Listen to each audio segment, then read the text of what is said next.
So, hello again. I hope you recognize me, Tatiana Brooks with my program, the other one. And if you remember, last time I suggest to have an exclusive reading if anybody wants to read. And wow, I have a surprise for you. Today, you will not hear my voice. You will hear another lady, and I bet you will recognize her. It's Anna. Hello. And she gonna read chapter 8. So, word to you, Anna. The atmosphere in the district hospital was quite friendly. The chief physician was with a not very ambitious last name, Krot, which means mole in Russian, was a great professional, and it seemed to me a truly wise man. Throughout the region, the hospital was well known for good outcomes and the excellent reputation. Not only the local high and mildly preferred to be treated here. Important people came all over Ukraine to this hospital. Not managed to hire a great team of doctors, nurses, aides, and even managed to create decent working conditions for them. He paid them salaries, which was not a very common thing in those days.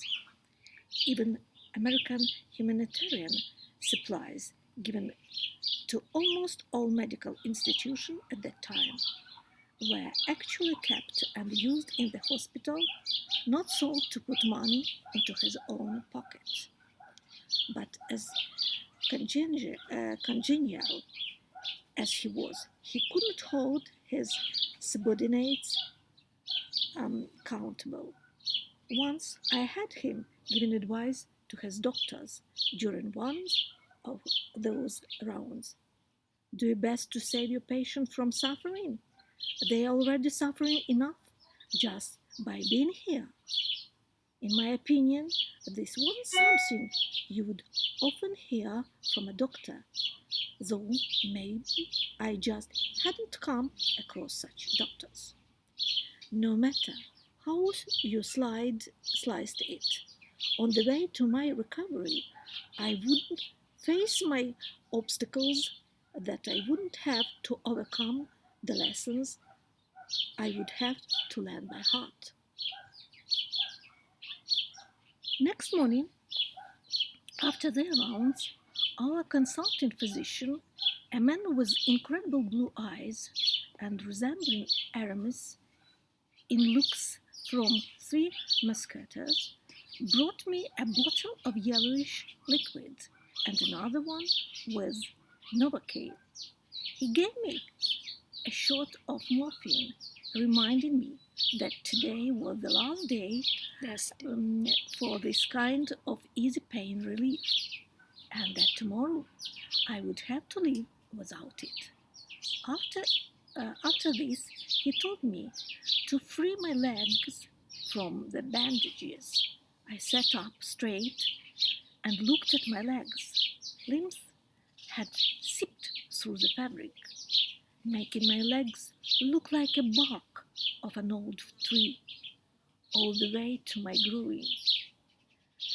Dr. Vladimir Ivanovich, my Aramis, said that those bandages were soaked with Novocaine to help relieve the pain from the burns. In addition, it was August outside, with swarms of flies everywhere. The doctors were afraid of that one of these insects would start to fibre while a room was burning, landing on my wounds and carrying infections. So it was even more important to keep my wounds clean and covered.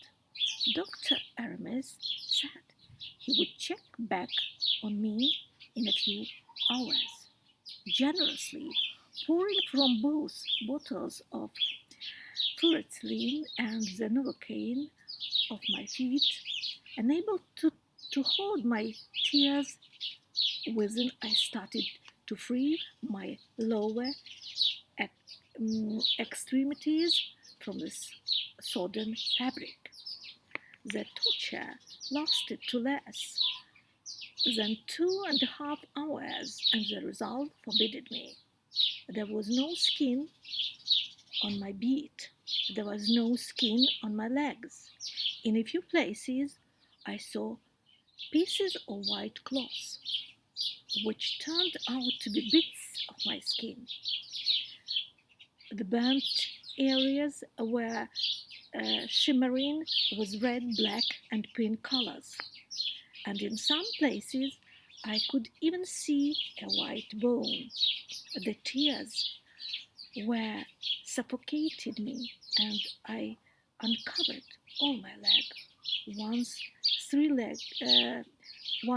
these legs had attached and the opposite sex at all levels and all the sectors of the population.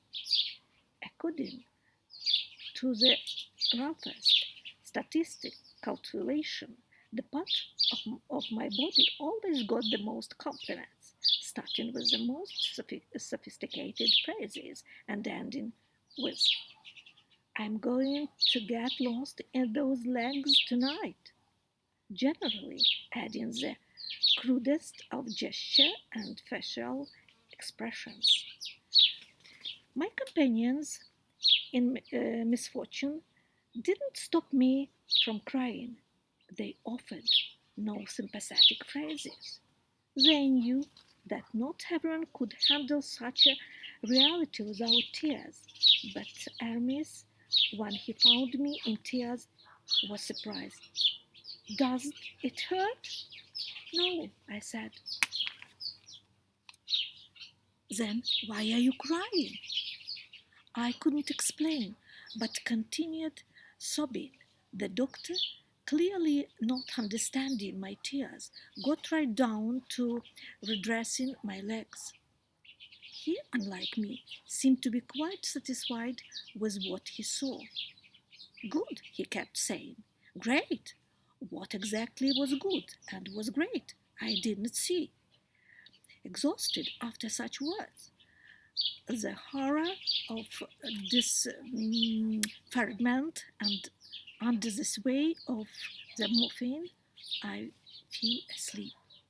I woke up in few hours later with a strong feeling that I had my first lesson. I realized that this nightmare was happening for the reason there was only one person to blame: myself. So, no. No. Come here, please, closer. And I hope you like that reading, and I hope you will. Somebody else would like to come and read. So we invite you, everybody who wants to begin to try to. You're welcome. Yeah, you're welcome. Tatiana's, join us. Tatiana's Plays. Welcome. So, hope you still listening us, and we're still looking forward to hear something from you. What you understood, what do you think about this book, and so see you next time. Bye Bye bye. bye.